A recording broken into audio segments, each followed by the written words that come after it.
Assalamualaikum warahmatullahi wabarakatuh. Perkenalkan, nama saya Abel Darise dari kelas 3C jurusan Manajemen Pendidikan.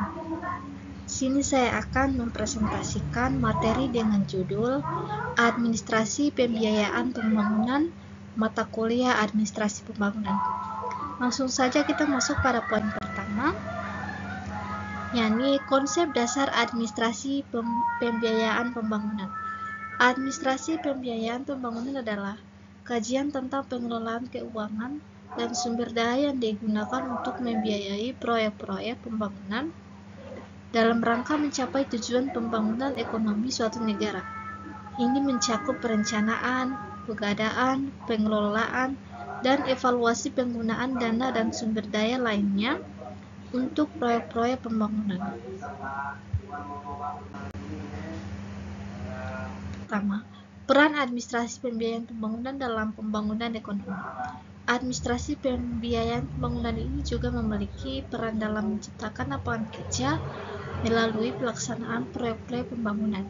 Dengan mengalokasikan dana untuk proyek-proyek pembangunan yang dibutuhkan banyak tenaga kerja, administrasi pembiayaan pembangunan membantu mengurangi tingkat pengangguran dan peningkatan kesejahteraan masyarakat secara keseluruhan.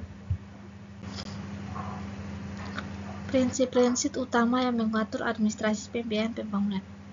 Prinsip utama mengatur administrasi pembangunan adalah landasan yang menentukan tata kelola yang baik dalam mengelola sumber daya keuangan dan non-keuangan untuk mendukung pembangunan ekonomi yang berkelanjutan. Poin kedua, sumber pembiayaan pembangunan. Sumber-sumber utama pembiayaan pembangunan. Sumber utama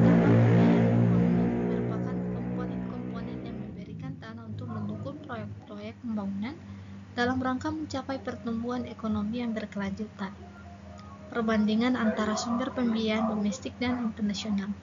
Perbandingan antara sumber pembiayaan domestik dan internasional menjadi relevan ketika membahas administrasi pembiayaan pembangunan. Poin ketiga, kebijakan pembiayaan pembangunan. Kebijakan pemerintah terkait pembiayaan pembangunan. Secara umum, kebijakan ini bertujuan untuk memastikan penggunaan dana pembangunan secara efisien, efektif, dan berkelanjutan, serta untuk menciptakan lingkungan yang kondusif bagi investasi dan pertumbuhan ekonomi yang inklusif. Strategi untuk meningkatkan penggunaan dana pembangunan. Pengembangan kapasitas instansi terkait juga merupakan strategi penting dalam meningkatkan efisiensi penggunaan dana pembangunan.